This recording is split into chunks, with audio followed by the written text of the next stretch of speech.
Well, greetings and salutations to everybody out there in YouTube land. I'm your host once again, Dan Thornton. I want to thank you all for joining me here today. Lions Talk Live, a little bit in the afternoon, and apologies for being about a half hour, 40 minutes late with this. But hey, sometimes you got to do real life work. And hey, sometimes you can't always hop on to YouTube. But I want to really quick hop on before I head to my next appointment and talk about this as far as the Detroit Lions trade. I know we were all expecting the Lions would not make a move until they got into basically the fifth round. But as you are all probably aware, in the last hour, Lions traded up, even got Governor Whitmer to announce the pick, and the fact that Lions set a record for the NFL draft, having over 700,000 people in attendance. That's kudos to everybody in Michigan or everybody who attended. I get some people probably aren't from Michigan or even from the United States. They came on out and celebrated. But getting back to the purpose of the thumbnail for this video, Detroit Lions traded up to get Canadian offensive tackle Giovani Manu in the fourth round. Now, I get most of you guys have probably been inundated with a bunch of information on this guy, so I won't bore you to death with it. You get he's 6'8", 6'7", depending on who you're asking, and he's around 350 pounds. But I want to talk about, just from a scouting standpoint, I want to talk about when you watch him come out of his break, his stance as the left tackle. The kid's got wheels. The kid's got movement. He's got flexibility more than anything else is what I noticed. And I can't say I've done a ton of film review on him. I did a real quick 10, 15 minute a bit of review, just trying to watch him as much as I could get work against bull rushers and swim movers. I tried to restrict my video for just that, paying attention to how he places his hands and swivels his hips, plus the lead leg back. As you can tell from the thumbnail within this video, it's my anticipation the Lions didn't make this trade up unless they had future plans for him. Obviously, they put him through some workouts. They felt very comfortable making a bit of a trade to get up to him because they did give up some draft capital, as I'm sure you all know. I'm going to say this. It's my guess that means this time next year, Penei Sewell is your left tackle and Manu is your right tackle. I think he'd be an absolute mauler as a right tackle because it goes to his strengths. And I see some of the comments in here, and I'll get to that in a second. Dr. D, Brother Ken, etc. Dr. Detroit, excuse me, Brother Ken. Here's what I could say. I did some work on him before the draft, but I am not going to sit here and tell you guys that, hey, I spent like, a half hour or something on him. Not like I did with Arnold or some of the other guys that I knew would be potential options for the Detroit Lions, even though I still think the Lions got heck of value for that. But being as it may, what I will say is this. He needs some fundamental work. You heard me talk about ad nauseum about Marshawn Nealon. I think he falls into that mix. He's someone with a lot of God-given skills, genetics, stuff you and I, no coach, no GM can teach. He's got that going for him in droves. What he's going to need. So if you get bored today when the draft's over, go watch some of his hand placements. So let's start with that. When he gets hands on people, I want you to pay attention to his elbows.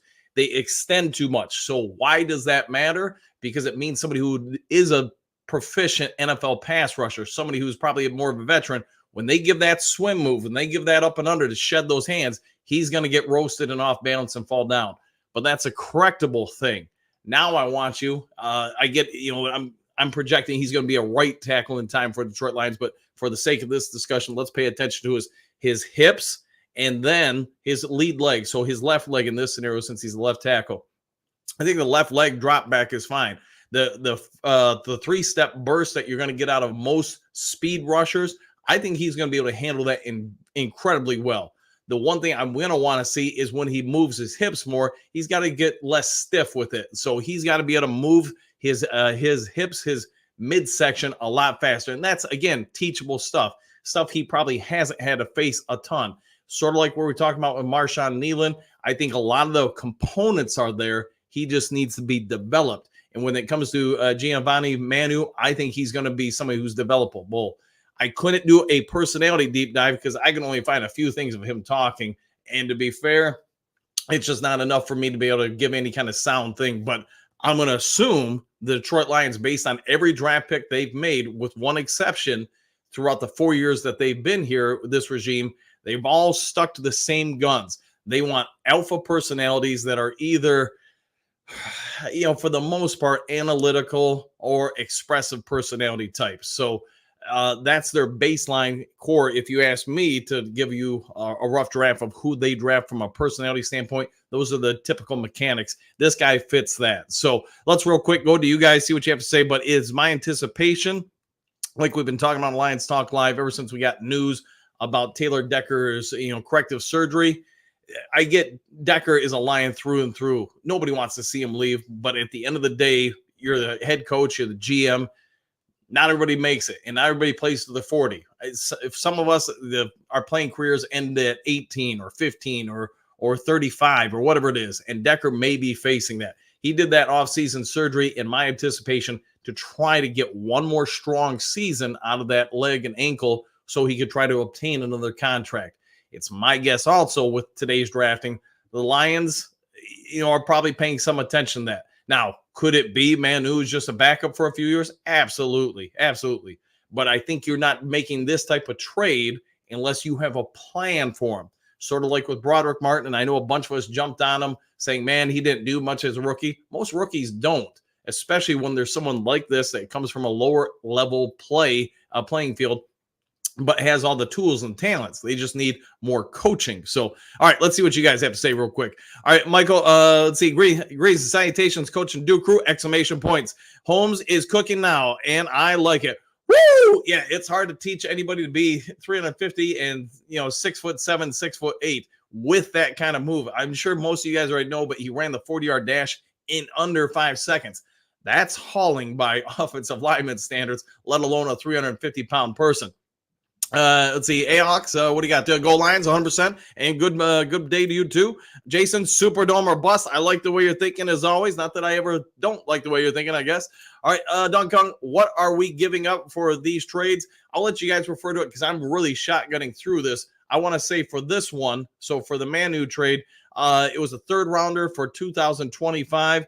And I want to say we gave up something else too, like a lower level, or maybe it was that we got a lower one back. So again, I'm really shotgunning through this video just because of time constraints and was literally on the road driving when this news came in. Superdome or bust, correct, Donkey Kongs. I think we're all in it to win this year. I think this regime, with all the picks they've made, plus some of the ones they're continuing to make, they have their eyes on winning the Super Bowl this year, but they're also adding some strong components that are going to be on multiple year contracts that we talked about it with the DBs in the first round, second round. You think about our cornerback room. Most of those guys are on one-year deals. You're going to want somebody to come in and replace them. You now see who they've got at least potentially replacing the vast majority of those cornerbacks after this season. I think with Manu, could it be a coincidence that he is a tackle? Could it be a coincidence Taylor Decker is on the final year of his contract? It all could be coincidence. Could it also be coincidence that Penei Sewell just got a massive contract, the biggest in NFL history for a tackle? Yeah, it could all be coincidence. We'll see what happens. Wayne, what do you got? Trade. Yeah, I mean, hey, man, the Lions, they did not stay silent today. They made some moves. All right, Robert G, pick him up, 100%. Walt, woo, 100%. Michael D, third and fourth round picks next year. Yeah. I know the fourth rounder was for the safety kid who's also a running back. And I was going to do a separate video, but probably because of time, it's probably best just to address it now. I think they're taking him specifically because he can play multiple positions and be fairly adequate at it. He's going to be somewhere on the running back depth chart, the safety depth chart, and special teams. You think about how much this regime loves guys who are Swiss Army knives. You know what? You may have just freed up another roster spot by having someone like him around because he can do three different things for the team versus just one component, or I guess you could say one or two with special teams. Let's see, Tommy Boy, what do you got? The Lions drafting football players, 100%. They're going after guys who can play and fit their mold from a personality standpoint, and plus, I guess you could say just basically their passion for football. Robert, oh yeah, a little macho man right there, 100% with you. Carrie Whitmer, hey, it is what it is. But hey, I thought she at least did a good job with the announcements and stuff. All right, let's see, Don Kong. Now we get no picks next year. Not sure I love this idea. I thought about that, Donkey, but here's what I'll respond to it. Next year in the third or fourth round, could you not trade the 2026 third and fourth round, to get up there again? So we'll see. One question from Brother Ken. who the Frank's Red Hot Sauce is Giovani Manu. Well, you heard me give my speech. Let me know if you have some more questions. But again, you guys get an opportunity. Go out and watch a little bit of film on him. I get he's playing lesser competition, so there is going to be an adjustment. I also think it's a real good time to bring him in this year as a rookie to have him go through some of that growth and then get some of that out of the way. So next year, if they don't resign Taylor Decker, you know what? He's already been through it a little bit. Let's see.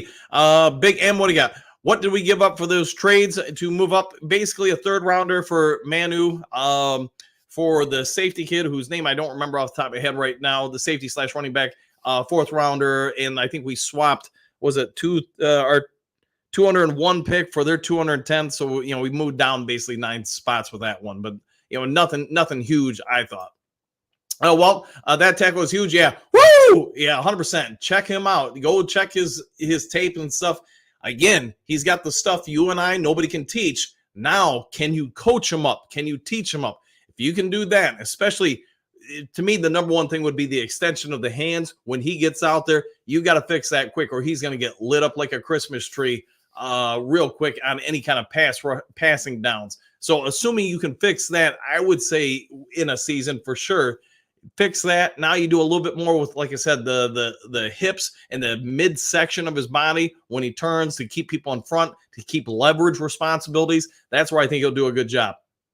Dr. Detroit, what do you got? Dan, Manu, that good? Is Manu that good? I think the potential's there, Dr. Detroit. I'm not going to say he's going to be a Pro Bowler this year or anything like that, but as you guys are seeing, as you look at him, you can't teach what he has. And that's where the real investment is. That's why I also think they made the move to go and get him. Because if you believe in your coaching staff, and I'll throw this at you guys, if you believe in Hank Fraley, who I think most of us have agreed, Hank Fraley is one of the NFL's best offensive line coaches. So my question to you, Dr. Detroit, or anybody watching, if you believe in Hank Fraley's ability to develop somebody, then you know what? You give him somebody that has skill sets nobody else has. 6'8", 350 pounds, a motor, the right type of personality traits, upper body strength. And to be fair, he's got some lower body strength too. So assuming you give all that to an experienced coach who knows how to get the most out of them, I think you're going to have a real weapon there in time. I'd say Bergs, what do you got? Love they booed Whitmer. I didn't know that part, so that's kind of classic. I'd say Donkey Kong, Big M, we gave up a lot. It happens, but if you got something you feel, so here's what I'll say with trades. I get sometimes we all view, man, that was too much to give up. But if you really have done your deep dive, your diligence on the player or the athlete, whatever you want to say, and you feel that person is actually superseding what you gave up, was it a bad deal? So, that just comes down to every individual has to make their own, determination on that. Dr. Wright, Donkey Kong, let's see, Donkey Trust Brad. Yes, I'll go with that. Let's see, Gary, Berg time, 100%. Yep, Donkey Kong. I mean, I do trust him, but I can state facts too. Yes, nothing wrong with that at all, man. Nothing wrong with that. Dr. Trey, there you go. Let's see, Dr. D. Oh, it's okay now. Fair enough. Yeah, you can always speak your opinion, 100%. Brent, O-line, I wanted off defense and offensive line. I love all the picks so far. Brad Cook, exclamation point. Depth Brad for sure. Woo, 100%. And, we're getting deeper everywhere. There are going to be good guys cut, or here's the thought. Before we cut some guys this season, is it possible we could trade some of them? And I get you might only get a 6th or 7th rounder because people probably know you're going to cut them. But I think you could recoup some draft capital that way too. It's not going to be a 3rd or 4th rounder, but you know what? You inch away. But again, I'll say this much. If Manu pans out, I'll nominate Brad Holmes as, quote, GM of the decade. And I think that's where you're at with it. So you're looking at who they're taking. And you've heard my take on Broderick Martin. And I show my age when I say this, jazz like this, but Jerry Ball barely played his, rookie year. Now, 2nd year, he started playing. 3rd year, he was all pro. So sometimes it does take guys more opportunities to grow and develop, especially when they come from different circumstances. I think too often all of us want to say, hey, you got drafted, you should be able to play real quick. Manu, I'd be careful with. I probably wouldn't put him in a situation unless he really supersedes expectations his rookie year, where you're going to damage his psyche or anything. You got to get him out there and get him beat up and everything. But I would say don't have huge expectations that he's going to come out his rookie year and dominate the NFL. That's just probably not going to happen, whether he was a top 10 pick or, in this case, a fourth-round pick. But I do think in time he could be something good. All right, Robert G. Let's see. I think they gave a third and fourth in 2025 and a fifth this year. Not absolutely sure. Yeah, and again, as I've said, I'm kind of rifling through this, so I don't have all the stuff. Dr. Detroit, where are all the E-Trades down dudes? Okay, E-Trades down dudes at? Yeah, that I don't know. That I don't know, Dr. D. It's a good question, though. Big M, Brad has traded down a lot. He has, and maybe next year that will be his plan. Maybe he'll trade the second-round pick down for a lower-level second-round pick and then pick up a third and fourth. So that could totally happen. Dr. Detroit, yeah, because trade down doesn't make sense at this point. No, I would agree with that. And we've talked about it for months on the show. I think you need to trade up to get more specific players based on where this current team is. There ain't many holes, so whoever you're going to bring on board, you need to make sure they're going to make an immediate impact. All right, a couple more, then I got to get ready to go. Let's see. Don, what do you got? Bears just gave up their fourth. Have to remember some of these guys were going, so we had to make a move. Yeah, 100%. Yeah, had to jump somebody else. Let's see. John, what do you got? What do you think about Vike, the running back safety just drafted? So real quick, just because I probably won't have time to do a separate video on him, but I'll say this. He has a motor, and you know what? He runs hard. So I haven't done a deep dive on him, and I don't have time before the end of this, before I go back to work and stuff. But I'll say this. From what little I could see in the 20 minutes or so, I'm driving around and kind of listening to stuff and watching stuff with him. You look at his forward speed and his ability to hit. And that's where I think, okay, you're addressing special teams and, a backup safety spot with the kid. Now, as a backup running back, probably the fourth string guy, again, you're looking at him for short yardage situations. So in my opinion, you're drafting him because he can fill in three different spots on this team, which more than likely is going to free up at least one roster spot, maybe two if you're stretching it, where now you can kind of bring in somebody else that you normally wouldn't be able to keep on the 53-man roster. I'll try to get you a little bit more information maybe later tonight or tomorrow. DeBurk T, what do you got? Plan is O-line is getting old? Yes, it is. It is in some spots, but shifting him in, that Manu, that does help out quite a bit.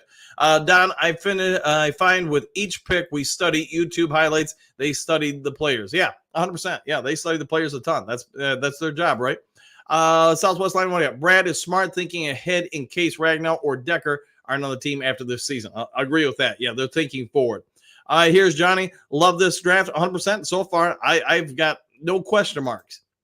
Don, I'm okay. Don Kong, yeah, they must be in it because they won't be any picks for next year. Fair enough. Yeah, I mean, wait and see what they do next year. Right now, it looks like, we don't have a third and fourth rounder. But like I said, maybe next year we trade down from our second round pick and acquire other picks. I mean, really, who knows? Okay, just for you, Don, ban the woo. Well, I don't know if that's going to happen, but hey, anything's possible, right? Brent, two corners locked up for years and depth at the offensive line. Future is bright, but Superdome this year. Yes, 100%. Go Lions. All right, guys, I got to go and get ready. I got to grab something to eat real quick before I head out back the door to work. If you haven't yet subscribed to Lions Talk Live, please consider doing so. We're about 80 subs away from hitting 6,600. So if you could help out with that, that'd be great. Also, if you enjoyed the video, hit the thumbs up button. Y'all know the drill. It helps out a ton. Take care. Enjoy the rest of your day. We'll see you on the next Lions Talk Live. Take care, everybody.